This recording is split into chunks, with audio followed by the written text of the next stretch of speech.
Hello दोस्त, आप video देखते हो पर सब्सक्राइब नहीं करते हो। प्लीज सब्सक्राइब करो चैनल को।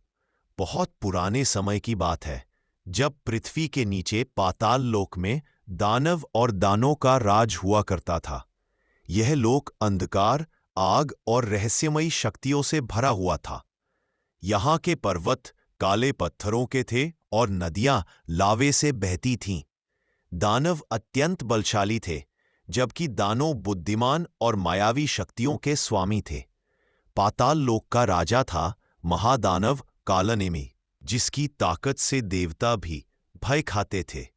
कालनेमी ने कठोर तपस्या करके एक ऐसा वरदान प्राप्त किया था जिससे उसे कोई साधारण अस्त्र पराजित नहीं कर सकता था।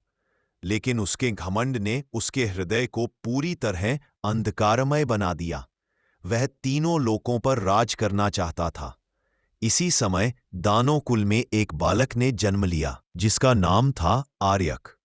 ऋषियों ने भविष्यवाणी की कि यही बालक एक दिन दानवों के अंधकार का अंत करेगा।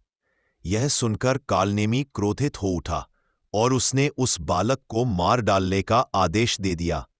लेकिन आर्यक की माता ने उसे एक गुप्त आश्रम में छिपा दिया। वर्ष बीतते गए। आर्यक ऋषियों के सानिध्य में बड़ा हुआ।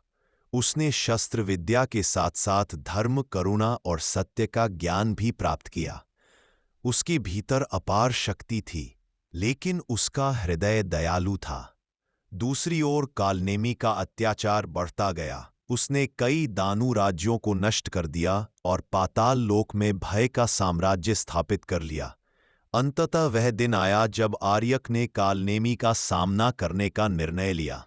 देवताओं ने उसे एक दिव्य अस्त्र प्रदान किया, जो केवल उसी पर प्रभाव डाल सकता था जिसके भीतर अहंकार और अधर्म हो। महायुद्ध शुरू हुआ। पाताल लोक रणभूमि बन गया। आकाश आग से भर गया। धरती कांपने लगी।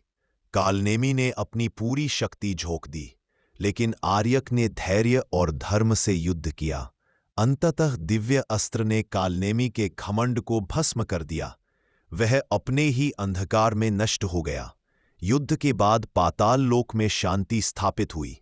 दानव और दानू ने समझ लिया कि केवल शक्ति से नहीं, बल्कि सत्य और धर्म से ही विजय प्राप्त होती है। आर्यक ने कभी राजा बनना नहीं चाहा। वह लोक की रक्षा करके पुनः वन में चला गया। इस प्रकार दानव दानों की यह कथा हमें सिखाती है कि अंधकार कितना भी शक्तिशाली क्यों न हो, अंत में प्रकाश की ही जीत होती है। चैनल को सब्सक्राइबर जरूर करें प्लीज।